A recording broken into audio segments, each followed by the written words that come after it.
Saremo il primo grande partito nazionale a vocazione territoriale. Il nuovo centrodestra torna in Veneto e da Padova detta la linea politica del movimento nato un mese fa dalla scissione del PDL con Forza Italia. Il segretario e ministro degli interni Angelino Alfano ed il ministro alle infrastrutture Maurizio Lupi hanno messo nero su bianco i punti di quella che sarà la tabella di marcia del nuovo centrodestra nell'ottica di un partito che punta a ripartire dai territori. Avremo una struttura organizzativa federale, i territori decideranno il destino del proprio movimento a livello locale e quindi questo credo che sia davvero un momento di rivoluzione copernicana di fronte a tutti i partiti che a livello centrale, nazionale, romano hanno sempre deciso tutto. Al Palageox di Padova c'è quasi tutto il Veneto politico del centrodestra che conta, dai vertici regionali, il vicepresidente della regione Marino Zorzato, il presidente del Consiglio Veneto Clodovaldo Ruffato, il presidente dei senatori del movimento Maurizio Sacconi e poi i consiglieri regionali,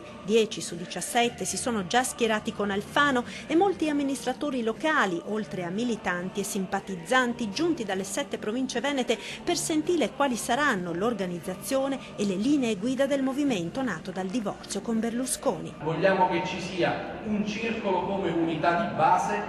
minimo 10 persone. 10 persone eleggono il loro presidente, il presidente verrà all'assemblea costituente di marzo e lì prenderemo tutte le decisioni che riguardano il nostro movimento politico.